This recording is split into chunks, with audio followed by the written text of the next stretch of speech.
Bismillahirrahmanirrahim. Assalamualaikum warahmatullahi wabarakatuh. Bismillahirrahmanirrahim. Wassalatu wassalamu ala rasulillah wa ala alihi wa sahbihi wa mawalah. Amma ba'd. Alhamdulillah, puji syukur kepada Allah. Semoga kita semua selalu dalam keadaan sehat walafiat dan selalu dalam lindungan Allah Subhanahu wa ta'ala. Anak-anak yang Bapak banggakan dan yang Bapak sayangi, insyaallah pada kesempatan kali ini kita akan belajar bersama mengenali rukun-rukun sholat dan sunnah dalam sholat, serta apa saja yang membatalkan sholat. Karena di bab yang ketiga ini kita akan belajar tentang ketentuan sholat. Baik, sholat adalah rukun Islam yang kedua, ya. Jadi rukun Islam ada 5. Nah, sholat itu adalah rukun yang keduanya. Menunaikan sholat sehari semalam 5 waktu, ya. Hukum melaksanakan sholat 5 waktu adalah fardu ain. Fardu ain itu dalam bahasa Arab yang artinya setiap muslim wajib mengerjakannya sendiri. Nah, tidak boleh diwakilkan. Berbeda dengan fardu kifayah, di mana fardu kifayah ini apabila sudah dikerjakan oleh sebahagian orang, maka yang lainnya terbebas dari dosa. Jadi bisa diwakili oleh orang lain. Sedangkan fardu ain tidak bisa diwakili oleh orang lain. Salat adalah tiang agama. Ini sering kita dengar, ya. As-salatu imaduddin, ya. Salat itu tiang agama. Salat adalah amal yang pertama dihisab pada hari kiamat sebelum amal yang lain. Nah, sebegitu besar, ya, sebegitu pentingnya salat 5 waktu. Maka kita janganlah meninggalkan salat ini, karena salat adalah amal pertama yang akan dihisab oleh Allah di hari kiamat kelak. Saking pentingnya, perintah salat ini langsung diterima oleh baginda Rasul, itu Nabi kita, Nabi besar Muhammad sallallahu alaihi wasallam pada saat Isra dan Mi'raj, yaitu pada tanggal 27 Rajab, ya. Di sini Rasulullah bersabda, "Shallu kama ra'aitumuni usolli." Salatlah kamu semua sebagaimana kamu melihatku salat. Hadis riwayat Bukhari. Nah, di sini maksud dari hadis adalah janganlah sekali-sekali kita salat itu kita ngada-ngada ataupun gerakannya kita buat-buat, ya, sesuka hati kita. Nah, ini tidak boleh. Karena dari gerakan, dari bacaan, dan niat semuanya itu adalah sudah ditentukan dalam syariat Islam, ya, sesuai dengan apa yang sudah dicontohkan oleh Rasulullah Sallallahu Alaihi Wasallam. Salat hukumnya wajib, jadi tidak boleh ditinggalkan sama sekali. Wajib baik itu bagi laki-laki maupun yang perempuan yang sudah balik. Balik itu apa? Yaitu sudah mencapai usia dewasa. Ibadah sholat seperti ibadah lainnya di dalam Islam ada ketentuan ataupun tata cara. Nah, di sini tentu tata cara itu dikenal dengan kaifiyat sholat. Kaifiyat sholat ini terdiri dari rukun sholat dan sunnah sholat. Nah, jadi kita harus paham betul yang mana bagian rukun dalam sholat dan yang mana pula bagian sunnah dalam sholat. Nah, misalkan ini ada gerakan yang rukun, kita meninggalkannya satu gerakan saja, maka sholat kita akan batal, ya. Ataupun pada saat kita meninggalkan yang sunnah, apakah sholat kita batal? Tentu tidak. Nah, yang sunnah ini tidak membatalkan sholat, namun pahala kita yang berkurang sehingga sholat kita tidak sempurna. Seperti itu. Rukun sholat. Nah, arti rukun sholat itu adalah bagian-bagian pokok yang harus dikerjakan di dalam sholat. Nah, di dalam sholat itu ada bagian pokok atau dikenal dengan rukun. Nah, apa saja bagian rukun sholat ini? Ada 13 rukun sholat yang harus kita ketahui. Yang pertama adalah niat sholat. Pada saat kita hendak melakukan sholat, maka kita harus berniat, ya, karena sholat tanpa niat itu tidak sah. Karena niat adalah bagian dari rukun. Kemudian berdiri tegak jika mampu. Jika Anda semua kuat untuk berdiri, silahkan berdiri. Jika pada keadaan sakit, maka boleh duduk, ya. Nah, kalaupun misalkan berdiri dan duduk juga tidak mampu, maka boleh juga sholat sambil tidur. Nah, sebegitu mudah, sebegitu banyak keringanan yang diberikan oleh Allah Subhanahu wa taala agar kita tetap bisa melaksanakan sholat sehari semalam 5 waktu, ya, itu yang wajib. Sedangkan sholat sunnah yang lain boleh ditambah apabila kita ingin mencari pahala yang lebih dan lebih mendekatkan diri kita kepada Allah Subhanahu wa taala. Kemudian apa lagi? Setelah niat, ya, kita membaca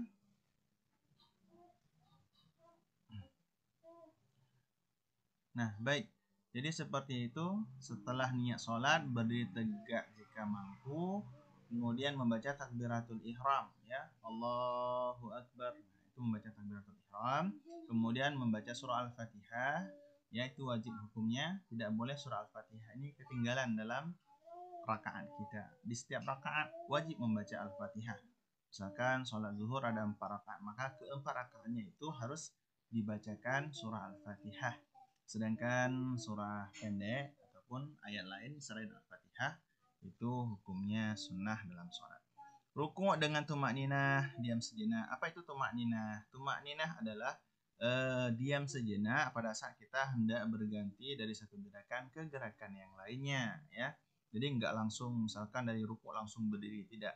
Setelah membaca doa rukuk, misalkan subhanakallahumma rabbana wa bihamdika Allahumma ghfirli, kita tidak langsung berdiri, tapi kita diam sejenak. Setelah itu baru kira-kira 1 detik 2 detik baru kita bangkit, ya. Sami'allahu liman hamidah. Nah, seperti itu. Ataupun misalkan doanya, doa rukuknya subhana rabbiyal azimi wa bihamdi, boleh juga, ya. Setelah membaca doa tersebut baru kita diam sejenak, tumakninah. Setelah tumakninah baru kita bangkit, sami'allahu liman hamidah. Nah, itu pengertian tumakninah, ya, diam sejenak di setiap pergantian gerakan. Selanjutnya i'tidal dengan tumakninah, sama, ya. I'tidal, baca doa i'tidal, kemudian tumakninah baru kita sujud, ya.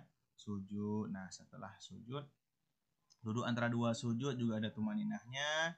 Kemudian membaca tasyahud akhir, membaca sholawat Nabi, membaca salam yang pertama sambil menengok ke kanan. Nah, salam pertama itu rukun, ya, wajib.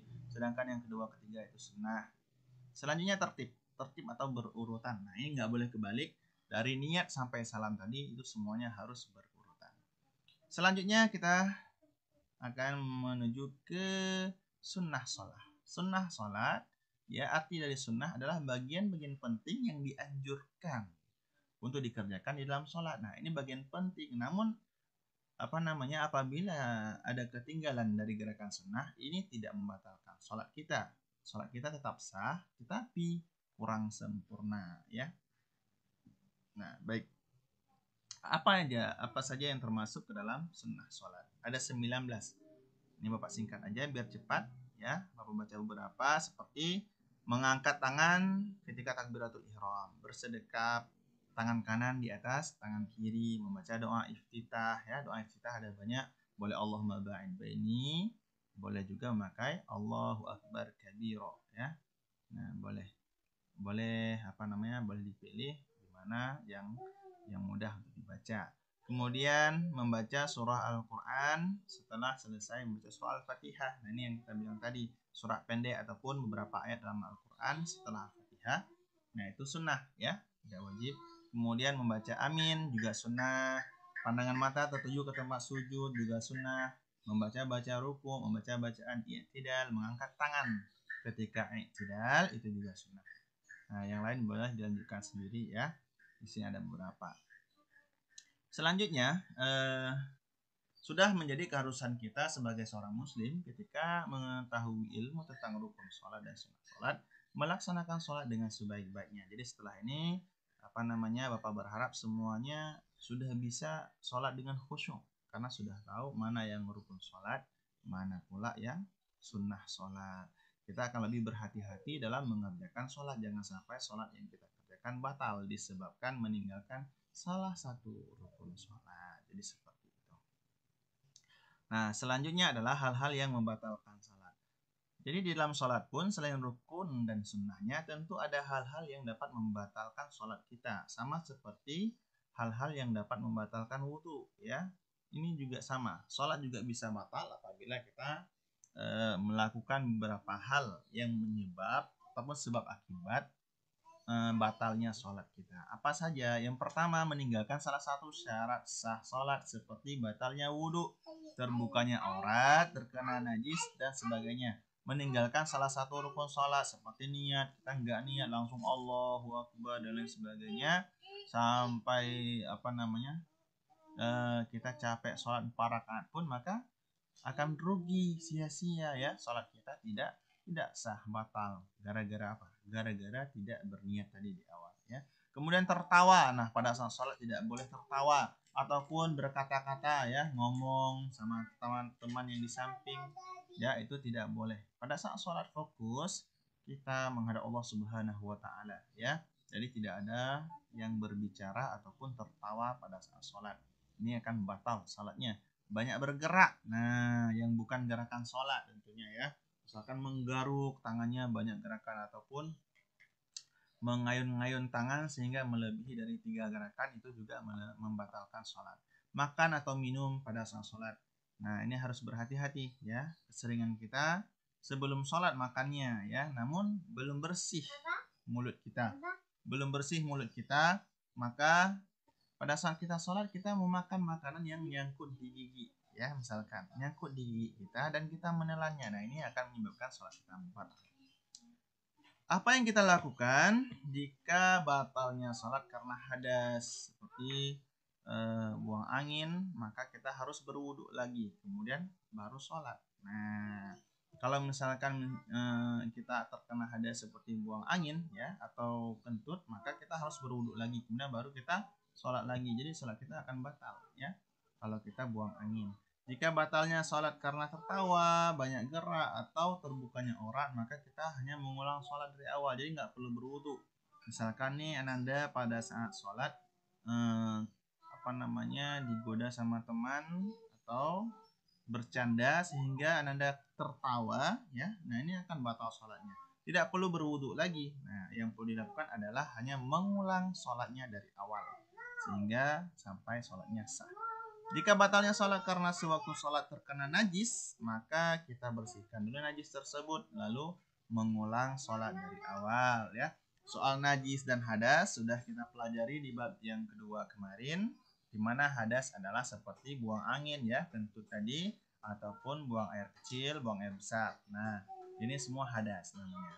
Sedangkan najis itu adalah kotoran ya, baik kotoran dari manusia itu sendiri ataupun kotoran hewan-hewan yang lain.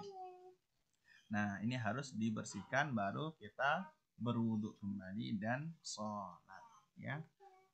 Baik, seperti itu untuk materi kita hari ini, yaitu ketentuan sholat, mengenal rukun ya ataupun wajib dalam sholat, kemudian sunnah dalam sholat, serta hal-hal yang dapat membatalkan sholat kita.